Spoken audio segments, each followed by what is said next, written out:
বাচ্চার বাবাকে তো দেখলাম না। তোমাকে কতবার ফোন দিচ্ছি, তুমি ফোন রিসিভই করছো না। সবসময় যে ফোন ধরতে হবে তার কোনো মানে আছে? কি দরকার বলো? তুমি বাবা হয়েছো। কি বলছো এসব? মানে কি? কার বাচ্চা?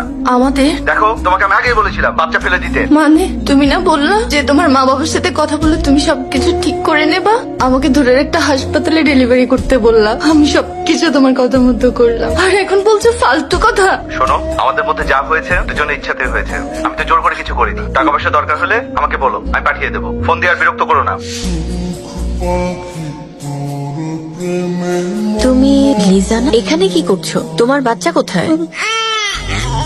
তোমাকে একটা কথা বলি, একজন মানুষ সর্বোচ্চ 45 দিন পর্যন্ত ব্যথা সহ্য করতে পারে, আর একজন মা যখন সন্তান জন্ম দেয় তখন তাকে 57 দিন পর্যন্ত ব্যথা সহ্য করতে হয়। যা কিনা শরীরের 20টা হাড় যদি একসাথে ভাঙে, যে কষ্ট তুমি পাবে সেই একই কষ্ট পাড়ি দিয়ে কিন্তু তুমি বাচ্চাটাকে পৃথিবীতে এনেছো। আপনি কি বলতে চাইছেন? খুব সহজ। আমি বলতে চাইছি যে বাচ্চার পরিচয় শুধুমাত্র তার বাবা নয়, মাও কিন্তু সন্তানের জন্য অনেক বড় পরিচয়। আর ও যে পৃথিবীতে এসেছে এটাতে ওর তো কোনো দোষ নেই। তুমি যদি নিজেকে দোষী ভাবো, তাহলে যে লোকটাকে তুমি বিশ্বাস করেছো সেও তো একই দোষে দোষী।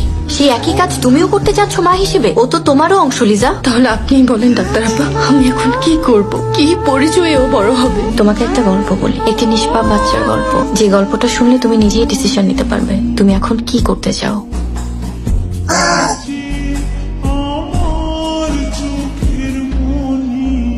রোহিণী এই বড় একটা ফুলের তোড়া নিয়ে আসছিল, ওইটা এমনি। ও সরি সরি।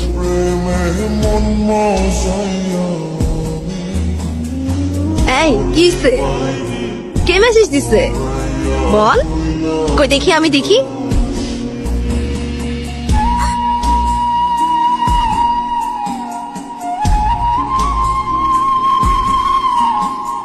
দেখুন জাভেদ সাহেব, জনি আপনার ছেলে না হলে এতদিনে ওকে আমরা বিশ্ববিদ্যালয় থেকে বের করে দিতাম।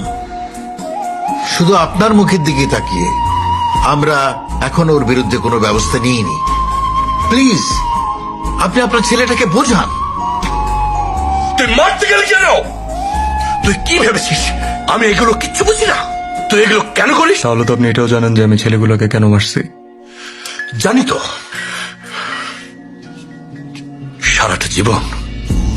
সারাটা জীবন আমি শিক্ষকতা করেছি।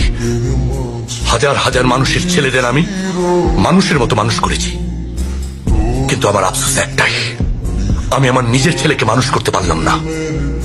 সারা জীবন তুমি একটা অমানুষ থেকে গেলে। তাহলে আমাকে মানুষ করা থেকে আপনাকে ঠেকাইলো কে? মানে